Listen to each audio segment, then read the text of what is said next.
सुनकर दिल धक धक्का जाता है। कितनी तकलीफों से केला खाती है। एक दिन स्कूल से वापस आकर मैं अपने कपड़े बदलने लगी। मैंने पहले तो अपनी कमीज उतारकर साइड में फेंक दी। मैंने बस फ्रॉक पहना हुआ था। मैं जाकर अलमीरा से दूसरे कपड़े लेने लगी। तभी अचानक पीछे से आकर मेरे जीजा जी ने मुझे दबोच लिया। मैं गिड़गिड़ाती रही, वो नहीं माने और उन्होंने मेरी कवारी जवानी को छक लिया। आइए मैं आपको उस दिन की पूरी घटना विस्तार से बताती हूँ। मेरा नाम मंजू है और मेरी उम्र 18 प्लस है। मैं कक्षा 10वीं की छात्रा हूँ। अभी 3 साल पहले ही मेरी बड़ी बहन का विवाह हुआ है और वह अपने पति के साथ अपनी ससुराल में मजे से रह रही है। मेरे जीजा की दिल्ली में कपड़े की दुकान है। हम 2 ही बहनें हैं। हमारे पिताजी एक कारखाने में मुंशी हैं। एक दिन जीजा जी शाम के समय हमारे घर आ गए। माँ, पिताजी उन्हें देखकर काफी खुश हुए। दीदी की शादी के बाद जीजा जी का हमारे घर का यह तीसरा चक्र था।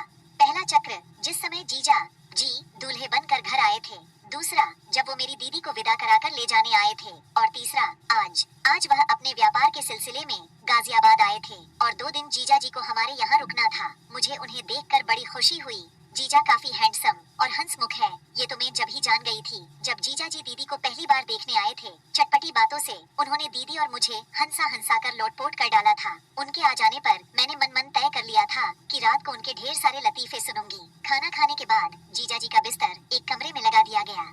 मैं उनकी हंसी भरी कहानियां सुनने के लिए उनके कमरे में आ गई। तब वो एक गाना सुन रहे थे। मुझे छेड़ने के लिए उन्होंने सही गाना चुना था। फिर मैं जाके उनके पास बिस्तर पे बैठ गई। गाना खत्म होने के बाद वह मुझे किस्से आदि सुनाने लगे। पहला किस्सा ही कुछ इस प्रकार था कि मैं शर्म से पानी पानी हो गई। वह किस्सा सेक्सी था। ऐसी बीच जीजा ने मेरा कोमल हाथ अपने हाथों में ले लिया और हल्के से दबाते हुए बोले, लतीफा पसंद आया साली जी। मैं जवाब नहीं दे पाई। अपना हाथ छुटाकर मैं उनके बिस्तर से उठ खड़ी हुई। मुझे नींद आ रही है। मैंने बहाना बनाया, अरे कहाँ चल दी, यही सो जाओ। जीजा जी ने मेरी कलाई पकड़ ली और एक झटके से मुझे खींच लिया। मैं उनकी गोद में आ गिरी तो मुझे छूकर जीजा जी ने बिना मौका गवाए मेरे होठों पर होठ रखकर चूम ले ली।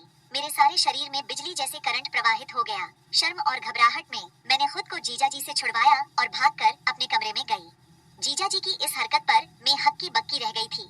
मेरा दिल जोर जोर से धड़कने लगा था और मेरे हाथ पांव यूं कंपने लगे थे जैसे मैं बर्फ के पानी में नहाकर आई हूँ। उस रात में सो नहीं पाई। सारी रात में जीजा जी के चूम को याद करती रही। दूसरी सुबह में स्कूल चली गई। मेरा सामना जीजा से नहीं हो पाया और ना मैंने उनका सामना किया। दोपहर को मैं स्कूल से लौटी तो माँ घर पर नहीं थी। मुझे याद आया आज एक तारीख थी और एक तारीख को पिताजी को सैलरी मिलती थी। माँ इस दिन पिताजी के पास कारखाने में पहुँच जाती थी और पिताजी और माँ घर का सारा सामान बाजार से खरीदने चले जाते थे। घर में पूरा सन्नाटा था और जीजा जी अभी अपने काम के सिलसिले में बाहर गए थे। मैंने घर का दरवाजा अंदर से बंद कर लिया था और अपनी स्कूल की ड्रेस उतरने लगी ताकि अगले दिन फिर से इस्तेमाल की जा सके ड्रेस। मैंने कमीज उतार दी और अंदर शमीज थी, मैंने उससे भी उतार दिया और पलंग पर रख दी। तभी मुझे पीछे से किसी ने दबोच लिया।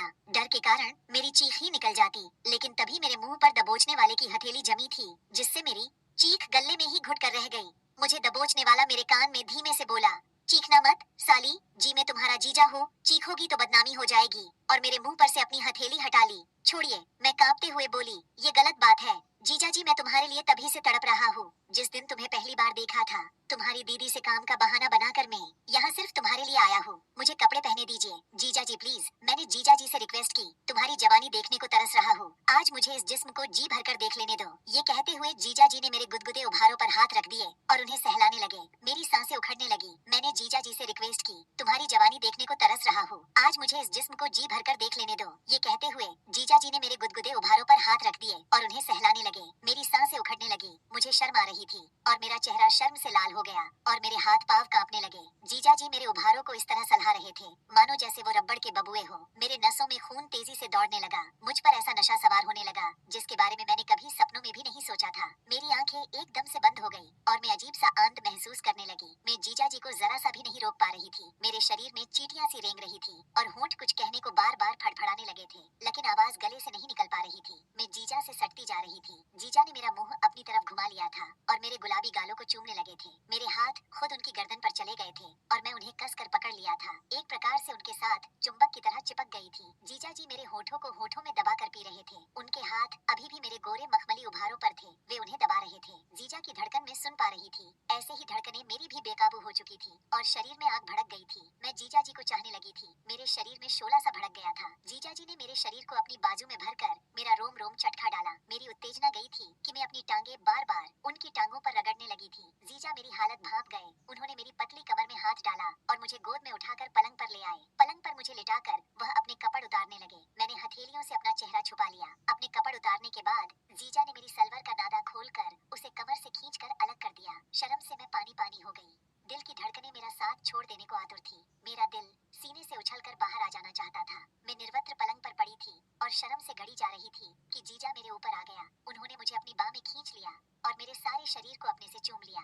मैं हर चूम पे कांप जाती और उत्तेजना में भरकर अपना शरीर जीजा के शरीर से रगड़ने लगती। और थोड़ी देर बाद वो क्षण भी आया जब मैं पीढ़ा से दोहरी हो गई। जीजा मेरी अनछुई चीजों को अपने मजबूत शरीर के नीचे दबाकर अपनी मर्दानगी की छाप छोड़ने लगे थे और मैं मछली की तरह फड़फड़ा रही थी। मेरा जिस्म ऐंठने लगा था और दर्द के कारण आंखों से आंसू निकल आए थे। पर ऐसी स्थिति अधिक देर तक नहीं रही। मैं थोड़ी देर बाद सामान्य हो गई और जीजा के कार्य में साथ देने लगी। फिर मुझे वह सुख प्राप्त हुआ जिसका वर्णन मैं आपको शब्दों में नहीं कर सकती। जीजा मुझे पर हारे थके से पसर गए और मैं आंखें को बंद करके अपनी सांसों को नॉर्मल करती रही। काफी देर तक हम निवतर बेड पे लेटे रहे। फिर मैंने अपने लत्ता पहने और जीजा के लिए चाय बना कर ले। जीजा मुझे आज और दिनों से अच्छे लग रहे थे। जीजा 3 दिन हमारे घर रहे। जब रात को मेरी माँ और पिताजी सो जाते थे, मैं दबे पांव जीजा के कमरे में घुस जाती और रात को 3-4 बार गुल्ली डंडा खेलते मैं पूरा सुख लेती। उसके बाद जीजा अपने घर चले गए, लेकिन फिर वह बार बार व्यापार का बहाना बनाकर आते रहे और मेरी वाणी का स्वाद छकते रहे। जब वह यहाँ नहीं होते थे, मैं उनकी याद में पगलाई सी रहती। रात रात भर। इसकी अगली रहस्य भरी कहानी है जो अगले वीडियो में